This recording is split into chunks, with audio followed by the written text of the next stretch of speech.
ગુજરાતના અનેક મહત્વના વિસ્તારો છે, તેમાંથી એક સૌથી મહત્વનો વિસ્તાર એટલે ટ્રાઇબ બેલ્ટ. ટ્રાઇબ બેલ્ટના લોકોની રહેણી કહેણી પણ અલગ હોય છે અને એનું રાજકારણ પણ અલગ હોય છે. ત્યારે આજે આપણે વાત કરીશું દાહોદના ભાજપના લોકસભાના ઉમેદવાર તેમજ સિટિંગ મિનિસ્ટર જસવંતસિંહ ભાભોર સાથે. જસવંતજી, આપનું ખૂબ ખૂબ સ્વાગત છે. આપ મિનિસ્ટર પણ રહ્યા છો, અત્યારે પણ મિનિસ્ટર છો. ત્યારે એક પહેલો સવાલ એ કે 5 વર્ષમાં ગુજરાતની જનતાને અને ખાસ કરીને આદિવાસી બેલ્ટને આપના તરફથી કયા મહત્વના જે લાભ છે અથવા કામ છે જે મળી શક્યા? દેશના જંગલ વિસ્તાર હોય, ડુંગરોના વિસ્તાર હોય, ત્યાં રોડ હોય, પાણી હોય, લાઇટ હોય, વીજળી હોય, જનજાતિ સમાજની જીવનશૈલી બદલાય, આર્થિક, સામાજિક, શૈક્ષણિક વિકાસ થાય, એના માટે અમારા દેશની સરકાર, અમારા પ્રધાનમંત્રી માનનીય મોદી સાહેબે 5 વર્ષ સુધી ભૂતકાળમાં કોઈ સરકારોએ નથી કર્યું એટલું આદિવાસી સમાજ માટે પ્રશંસનીય કામગીરી કરી છે અને કેન્દ્રની સરકાર આદિવાસીઓના વિકાસ માટે કટિબદ્ધ છે.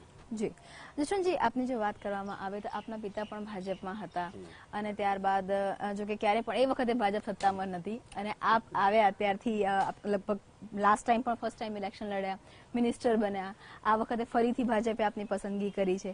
એટલે લાગે છે કે પિતા દ્વારા જે કામ થયું હતું તેનું જે ફળ છે એ પુત્રને મળી રહ્યું છે? એવું તો નહીં કહી શકાય, પણ ભારતીય જનતા પાર્ટી કાર્યકર્તાઓની પાર્ટી છે. કાર્યકર્તાઓનું સંગઠન, કાર્યકર્તાઓની તાકાત, કાર્યકર્તાઓનો પુરુષાર્થ, પરિશ્રમના કારણે રાષ્ટ્રીય અધ્યક્ષ માનનીય અમિતભાઈ શાહ સાહેબ અને પીએમ સાહેબનો જબરજસ્ત મોટો પ્રયાસ છે અને જનતા એ વિકાસની વાત, વિકાસના કામો ને મંજૂરીની મોર મારી છે એવું મને લાગી રહ્યું છે. ગુજરાતની જો વાત કરવામાં આવે તો આ વખતે ગુજરાતમાં 26 બેઠકો પર આપ કઈ રીતનું ચિત્ર જુઓ છો? કેમ કે ઘણા ચહેરા બદલાયા. આ વખતે મોદી વેવ્સ લાસ્ટ ટાઈમ એક હતો, આ વખતે મોદી વેવ નથી. જાતે જ સાંસદ તરીકેના ઉમેદવારોએ પોતાનું પરફોર્મન્સ બતાવવાનું છે, લોકોની વચ્ચે જવાનું છે. કઈ રીતે જુઓ છો? મોદી સાહેબે દેશ બદલવા માટે ગરીબોને અનેક યોજનાઓ લાગુ કરીને 14મો નાણાં પંચ હોય, ગામડાઓના કલ્યાણ માટે ઉજ્જવલા યોજના અંતર્ગત 6 કરોડ બહેનોને ગેસ આપવાની વાત હોય, દેશની આરોગ્યની સૌથી મોટી સ્કીમ આયુષ્માન ભારત યોજના હોય, પ્રધાનમંત્રી કિસાન સન્માન યોજના હોય, જીએસટી હોય, નોટબંધી હોય, કાળું નાણું હોય, ગરીબોને પહેલી વાર ખ્યાલ આવ્યો છે કે દેશની સરકાર આપણા માટે કંઈક કરી રહી છે.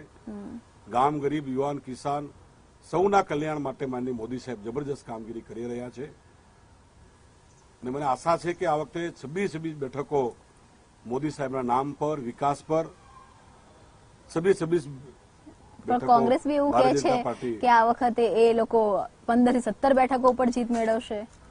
દેશ અને ગુજરાતની જનતા કોંગ્રેસને વર્ષોથી જાણે છે.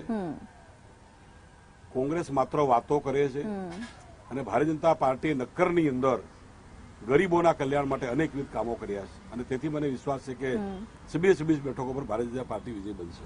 જશવંતજી, આપણે બેઠા છીએ, એક ગાર્ડન છે, ગાર્ડનમાં બી આપ જોઈ શકો છો કે જેટલું પાણી આપીએ છીએ, જેટલું સિંચન કરીએ છીએ, એટલી જ કહી શકાય કે જે કોઈ પણ પ્લાન્ટ હોય એ એટલા સારા ઉગતા હોય છે, એટલું સારો એનો ઉછેર થતો હોય છે. જસવંતસિંહ ભાભોરનું પ્રજા વચ્ચે સિંચન કેવું છે? કામોને લઈને કયા પ્રકારની કામગીરી? દાહોદના સાંસદ તરીકે એક દોડતા સાંસદ તરીકે કામગીરી કરી છે. જી, લોકાર્પણના કાર્યક્રમ હોય, સંગઠન હોય, પ્રવાસ હોય, સંપર્ક હોય, કાર્યકર્તાઓના કામો હોય. 5 વર્ષની અંદર 7,000 કરોડ જેટલી રકમ રાજ્ય સરકારે અને ભારત સરકારે દાહોદના વિકાસ માટે આપી છે. કેન્દ્રના અનેક પ્રશ્નોને હલ કરવામાં જબરજસ્ત આપણે પ્રયાસ કર્યા છે અને મોદી સાહેબનો આભાર માનું છું કે દાહોદને મોદી સાહેબ ઘણા વર્ષોથી ઓળખે છે. આદિવાસી સમાજનો એમનો સંપર્ક, પ્રસંગોમાં આવું જવું અને ઘણા વર્ષોથી દાહોદના તાલુકા, દાહોદની ભૌગોલિક વિસ્તાર અને સમાજ સાથે અમારી સંપ સભાની વાત હોય, ગોવિંદ ગુરુની વાત હોય, રીત રિવાજ હોય, મોદી સાહેબ આદિવાસીઓના જીવનની અંદર જે કાયા પલટ કરી છે. એટલે આ વખતે બી આદિવાસીઓની જો વાત કરવામાં આવે તો મોદી ફેક્ટર જ કામ કરશે. મોદી ફેક્ટર કામ કરશે, વિકાસ કામ કરશે, અનેકવિધ કામો કરીને ભારતીય જનતા પાર્ટી મેદાન મારશે. જશવંતસિંહજી, લાસ્ટ ચૂંટણીની જો વાત કરવામાં આવે તો છેલ્લી ચૂંટણીમાં ભાજપની લડાઈ કોંગ્રેસ સાથે હતી. કોંગ્રેસના એક હાર્ડકોર પ્રભાબેન તાવિયાની સામે તમારી લડાઈ હતી. આ વખતે બાબુભાઈ કટારા આપની સામે છે, એક સમયના આપના જ સાથી અને કોંગ્રેસમાં ગયા છે. કઈ રીતે જુઓ છો? દાહોદી જનતા જવાબ આપશે. ભારતીય જનતા પાર્ટીમાંથી કોંગ્રેસમાં ભલે ત્યાં ગયા છે, પણ અમારું સંગઠન, અમારા પાર્ટીના કાર્યકર્તાઓ, બૂથ સમિતિ, પેજ પ્રમુખો, અમારા સંગઠનના આધાર પર ફેસલો થશે અને ભાજપ જીતશે. ક્યાંક લાગી રહ્યું છે, કેમ કે રાજનીતિમાં જો કે સમીકરણોના હિસાબે હંમેશા લોકો પોતાના કમ્ફર્ટ ઝોન પ્રમાણે પક્ષ બદલતા હોય છે, પણ જ્યારે મિત્રો સામે આવતા હોય છે ત્યારે કોઈક વસ્તુ બદલાતી હોય છે કે એક ટફ ફાઇટ આપ જોઈ રહ્યા છો? કોઈ ટફ ફાઇટ છે જ નહીં. કોઈ ટફ ફાઇટ નથી. કોઈ ટફ ફાઇટ નથી. કયા મુદ્દાઓ સાથે? નરેન્દ્ર મોદીના વાત તો છે જ, મોદીની જે પ્રકારની કામગીરી છે એ તો છે. જસવંતસિંહ ભાભોર કયા મુદ્દાઓ સાથે લોકોની વચ્ચે જઈ રહ્યા છે, પ્રચાર કરી રહ્યા છે? કેમ કે આપણે ટ્રાઇબ વિસ્તારની વાત 5 વર્ષની અંદર 7,500 કરોડના કામો આપણે કર્યા છે. શાળાના ઓરડા હોય, રોડ હોય, બ્રિજ હોય, સેન્ટ્રલની સ્કૂલ હોય, અનાસનો બ્રિજ હોય, રાજસ્થાનના બ્રિજ હોય, એમ છેલ્લા 5 વર્ષની અંદર જે રીતે કામગીરી કરી છે કે ભૂતકાળના કોઈ સાંસદો આવું કામ કરી શક્યા નથી.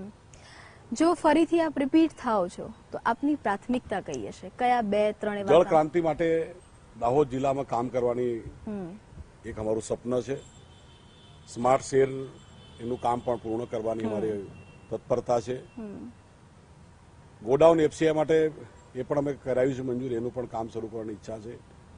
દાહોદના વિકાસ માટે લગાતાર પાછલા 5 વર્ષમાં કામ કર્યું છે. એ જ ગતિથી આગામી સમયની અંદર પણ જનતાનું જે વિકાસનું સપનું છે એને પૂર્ણ કરવા માટે અમારો કામ કરવાનો અમારો સંકલ્પ છે.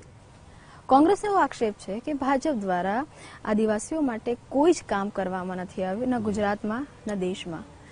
આ મુદ્દાને લઈને આપ કઈ રીતે આગળ ચાલશો? કોંગ્રેસ ખાલી જૂઠાણા ફેલાવા, અપપ્રચાર કરવો, લોકોને ગુમરાહ કરવા, વાયદાનો વેપાર કરનારી કોંગ્રેસ છે ને દેશના આદિવાસીઓને, ગુજરાતના આદિવાસીઓ સારી રીતે સમજે છે. આ વખતે કોંગ્રેસે મેનિફેસ્ટોમાં પણ 72,000 આપવાની વાત કરી છે. એ માત્ર વાત છે, ચૂંટણી જીતવા માટે ખાલી વાત છે. જશવંતજી, અનેક યોજનાઓ 5 વર્ષમાં બની, પણ એ કેટલી બધી યોજનાઓ હતી કે જે નીચલા સ્તર સુધી યુટિલાઇઝેશન ન થઈ શક્યું, અથવા તો જેનો લાભ મળવો જોઈએ એ લાભ ન મળ્યો. તો કયા કારણો આવ્યા? કેમ કે લોકોમાં બી એ રીતની નારાજગી હતી કે યોજનાઓ અમારી માટે છે પણ અમને મળી જ નથી. શું લાગી રહ્યું છે? દાહોદની અંદર તમામ યોજનાઓનો તાલુકા કક્ષાએ, ગ્રામ પંચાયત કક્ષાએ લાભાર્થીઓને પૂરેપૂરો લાભ મળ્યો છે અને ઓનલાઈન હોવાના કારણે દરેકના ખાતાની અંદર પૈસા ગયા છે. તો આપ માનો છો કે દાહોદનું બધું all well and all is well છે? દાહોદ ની સીટ અને દાહોદના મતદારો ભાજપની સાથે છે, મોદી સાહેબની સાથે છે, વિકાસની સાથે છે. પ્રચારની અંદર કોઈ મહત્વના કોઈ એવા કેન્દ્રીય નેતૃત્વ આવવાની કોઈ પ્લાનિંગ ચાલતી હોય, પ્રચારમાં કોઈ સ્પેશિયલ પ્લાનિંગ ચાલતું હોય આપનું? કેમ કે સવારથી મિટિંગોના દોર શરૂ થઈ જતા હોય છે. પાર્ટીનું પ્લાનિંગ હોય છે, પાર્ટી નક્કી કરતી હોય છે.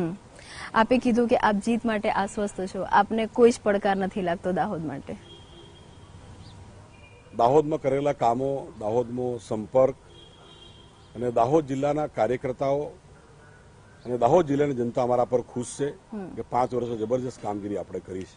એટલે આ જે સીટ છે એની પર ભાજપનો ભગવો ફરી લહેરાશે? લહેરાશે 100%. અને લીડની જો વાત કરવામાં આવે તો જશવંતસિંહ પોતાની બેઠક ઉપર કેટલી લીડ માટે આશ્વસ્ત છે? અમારા પાર્ટીના કાર્યકર્તાઓની મહેનત પુરુષાર્થના કારણે આ વખતે 2.5 લાખ કરતા ઉપર લીડ ભાજપ જીતશે એવો આશાવાદ છે. ધન્યવાદ અમારી સાથે વાતચીત કરવા માટે. તો આ હતા ભાજપના લોકસભાના ઉમેદવાર કે જેમનું સ્પષ્ટ માનવું છે કે જેમ ગઈ વખતે આ સીટ ઉપર ભાજપનો ભગવો લહેરાયો હતો તેમ આ વખતે પણ આ સીટ ઉપર ભાજપનો જ દબદબો રહેશે. મુદ્દાઓ કોઈ પણ હોય, પરંતુ ટ્રાઇબ બેલ્ટ ફરી એકવાર નરેન્દ્ર મોદીની સાથે રહેશે. આજ માટે આટલું જ. દેશ અને દુનિયાની ખબરો માટે જોતા રહો TV9.